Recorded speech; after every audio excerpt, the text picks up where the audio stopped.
Welcome to channel EMAC, your insight to the Australian visa system.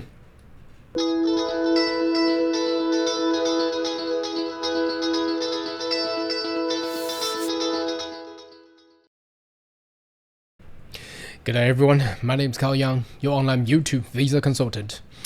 Are you interested about migrating to Australia? Why don't you consider to subscribe to my channel and turn on the bell on the side so once we have all the updates and news, be the first one getting all the insight. Now today's video is all about an addition to the Global Talent Independent Visa subclass 85A. I noticed that there's one sector that I haven't really been talked about. It's a very niche sector, but I thought might as well just give it a little bit of explanations. Seems to be we are already in year 2023. A lot of things happening, and guess what? The sector that I wanted to go through today is the defense industry.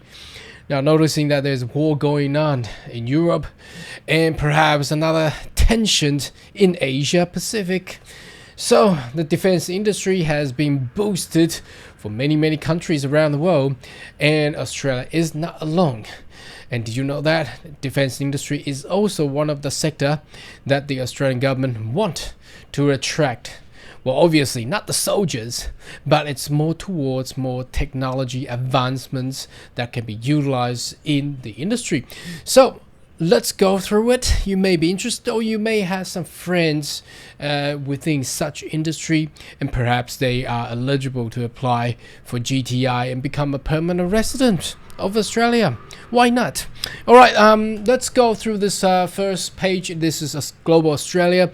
You may wish to access to it. It's pretty easy. Global Australia is one word, .gov.au, and you will be able to find this web page. It's nicely designed to, well, basically attract anyone around the world to come to Australia. So as you can see, the large wording here, defense, that is the all this page is all about. It gives you a little bit of explanations and talked about robotic, autonomous system, artificial intelligence, Australian defense cyber industry capability. So cyber security is also, you know, it's not just digitech, but it connects to defense as well, because there's a cyber warfare going on every day. Did you know that? So it's a 15 billion National Reconstruction Fund also will get involved in the defense industry. So that's what I'm saying.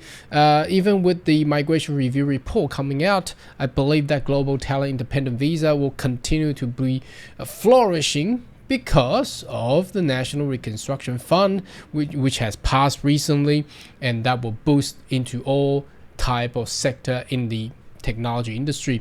So defense industry is also one of it, and there is government is investing 270 billion in the defense capability. So obviously you may heard of AUKUS, right? The Australian, UK and US about to, I don't know, 5 or 8 nuclear power submarines. Now this is all defense industry stuff, you know.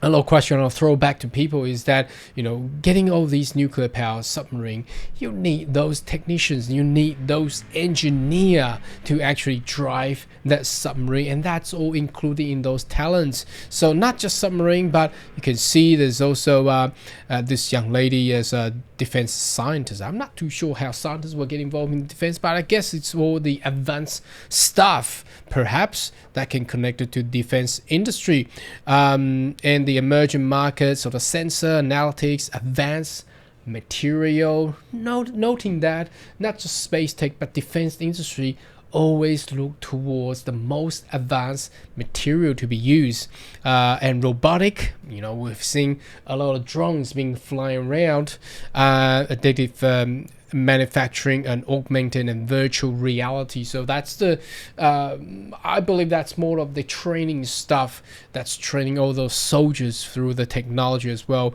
And there's a world-leading defense exporter, that is the, I don't know if you have seen this, what's this one? This is the Australian defense, I think this is called this has been sent to Ukraine, I think, a couple months ago or 6 months ago. So anyway, there's an incentive grant to be there. Now let's go into the detail of the visa as well. Okay, so you may be familiar with this page that it talks about all the eligibility for GTI subclass 858. So let's go down and let me move this for a little bit. Okay, so obviously you need to meet all these requirements. You gotta be highly skilled. And remember, this word has been this phrase has been used in the migration review report as well, and they added it in with the high human capital. So global talent program is all about high human capital. There's defined sector, and we need to meet the fair word high income threshold. That's $200,000, I think. Anyways, down here, where is it? Here we go. Okay, and I believe that's gonna be increased by 1st of July, so likely to be 165. I don't know. Anyway, let's see what happened in July. Anyway, okay, now to meet this requirement under the defense sector, let's move down, and I've got this open up, and it's very handy where the immigration website it is. But I noticed that a lot of viewers would like me to explain it, go through it too. So under the defense sector, I'm not too sure why they merge defense, advanced manufacturing, and space together rather than just separate them, because once we click on this, it's all separate. So there's defense, there's advanced manufacturing, and there's a space. Well, if it's separate, why don't they just separate them? Anyhow, okay, the sector includes the following, but is not limited to. So the following is just an example, but if you can meet those examples, that's great. So this including advanced material. So again, I've said about advanced material, whatever the material is, can be chemical, can be solid, can be gas, can be, I don't know, light, or whatever the invention that you're into, and that can be applied to the defense sector. The combat system integration, so that's all the virtual thingo, augmented stuff, complex design engineering, emerging military technology. Now I haven't met any of these GTI, but I would love to learn more about this. Guided munitions, so well, why don't they just say guided missiles.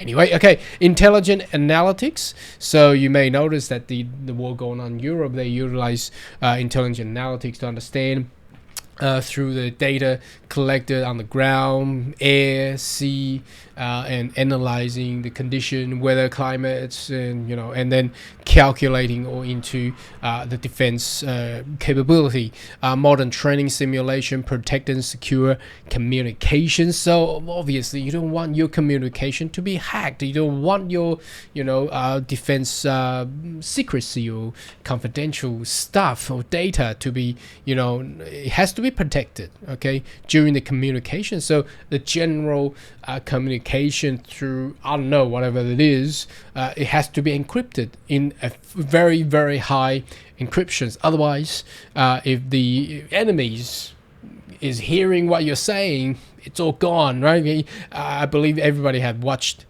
those old movies where the Allies were defeating Nazis and going through decoding or whatever they are trying to going through the communication. That's a key to success and to win the war as well.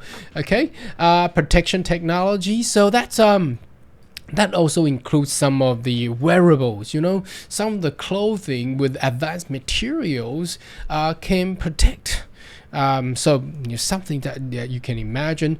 Robotic automation, drones, flying drones, and I haven't seen any robotic, those Boston robotic thingo in the warfare, or perhaps sending a Terminators if you can create one, but just make sure you don't start or initiate the Skynet.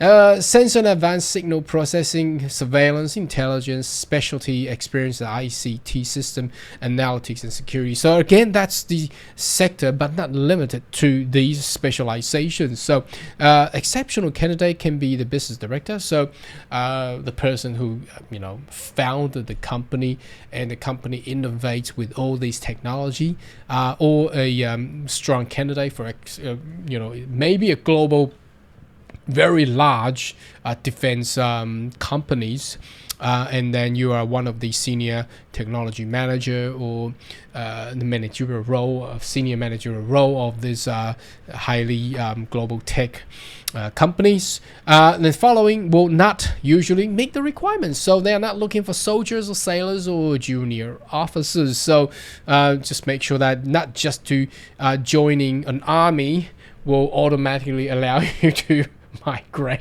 on the GTI sector, but you gotta be again, we just go through the specialization in the defense sector, so give you a little taste of what it is about. Obviously, if you're in a different sector of GTI, through my channel there's a lot of other explanation video, you might want to go through them. Anyway, should you have more question query, more than welcome to leave comment right down below, and I see you next video. Goodbye.